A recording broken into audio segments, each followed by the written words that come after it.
कर्नाटक से बेहद खूबसूरत खबर आ रही है। कर्नाटक में जहां कुछ फिरका परस्तों ने मंदिर में जातरा के दौरान मुस्लिम दुकानदारों को बैन किया था और नफरत फैलाने की कोशिश की थी, इनके जवाब में आज बेंगलुरु के उलमा इकराम ने नफरत का जवाब मोहब्बत से दिया है। जमीयतुल उलमा कर्नाटक की जानिब से बेंगलुरु के प्रेस क्लब में मुनक्किदा प्रेस कॉन्फ्रेंस के दौरान मीडिया से बात करते हुए उलमा इकराम ने बताया कि कर्नाटक में रमज़ान के दौरान मस्जिदों के बाहर नॉन मुस्लिम भाइयों की जानिब से लगाए जाने वाले दुकानों को किसी तरह की कोई तकलीफ़ नहीं होगी और तमाम गैर मुस्लिम बिरादरान को भी मस्जिद और दरगाहों के अहाते में तिजारत करने की आज़ादी होगी, किसी तरह की कोई पाबंदी नहीं होगी।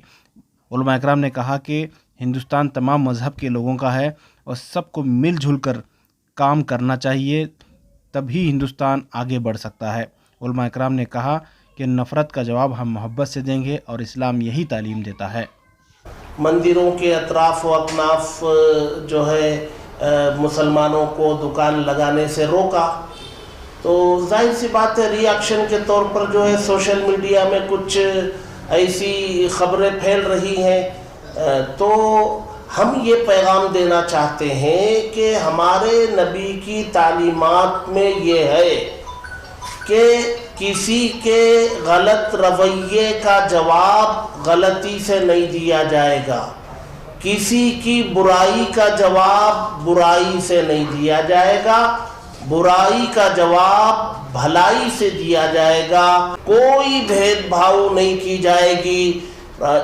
शाम में 6 बजे इफ्तार के मौके पर हमारी मस्जिदों के पास दुकानें लगती हैं, हमारे हिंदू भाई भी वहाँ दुकान लगाते हैं, हम उनको वेलकम करते हैं, वो आए दुकान लगाएं।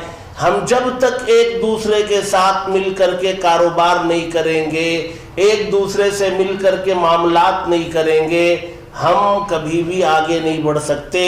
और ये भी ऐलान हुआ है कि रमज़ान का महीना आ रहा है, पहले से मुस्लिम ताजिर गैर मुस्लिम ताजिर मिलकर मस्जिदों के बाहर, दरगाहों के बाहर, खानखाहों के बाहर तिजारत करते आ रहे हैं।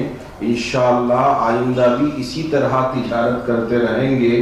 कोई भी मुसलमान भाई किसी गैर मुस्लिम को या गैर मुस्लिम मुसलमान को उठा के नहीं भेजेगा। कोविड के मौके पर भी जब किसी का इंतकाल हुआ तो आपने देखा कि हमारे मुस्लिम नौजवानों ने अपने खानों पे गैर मुस्लिम भाइयों की मैयतों को लेकर मशान तक पहुंचाया था।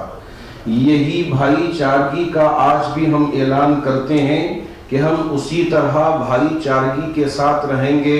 हमारी खुशियों में वो शरीक रहेंगे, उनकी खुशियों में हम शरीक रहेंगे।